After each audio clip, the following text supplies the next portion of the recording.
பெரியசாமியினுடைய கால் மசூத்துக்கு குறைஞ்ச சீமான் சமம் கிடையாது. இன்னைக்கு ஏதோ பாப்பா அளந்து கொடுக்கறான், பாப்பானுக்கு எச்ச வேலை செஞ்சா எல்லா வசதிகளும் கிடைக்குது, ஊடக வெளிச்சம் கிடைக்குது அப்படிங்கறக்காக போற போக்குல பெரியார பேசிடலாம்.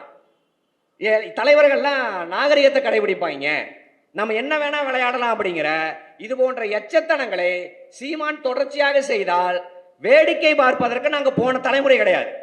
ஏன்னா எச்ச வேலை செய்யற உனக்கு இவ்வளவு கோபம் வருதுன்னா இந்த இனத்திற்காக தான் சாகும் தருவாயில் வரை நீங்க பெரியார் அவர்களுடைய இறுதி பேருரை, நீங்க அந்த குரல் பதிவை பலரும் கேட்டிருக்கலாம். இடையிடையே அம்மா அம்மான்னு கத்திக்கிட்டே அந்த உரையை முடிப்பார். நீங்க இன்னும் என்னன்னா அந்த இர்னியா நோயின் காரணமாக அந்த இறுதி உரையில பல முறை மயக்கமடைஞ்சிருவார். பக்கத்துல மணியம்மை அவர்கள் இருந்து அந்த இறங்கிய குடலை மேலே ஏற்றி கட்டி விட்டு கொஞ்சம் கொஞ்சமாக ஆசுவாசப்படுத்தி தான் சுயநிலைவே வரும்.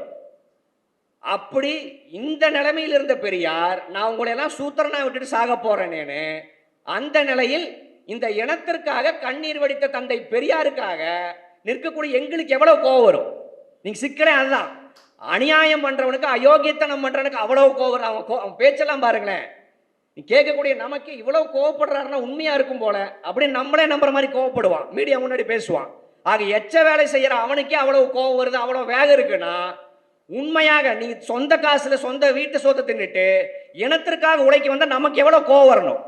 அந்த கோபம் தான் சீமானை வீழ்த்தும்.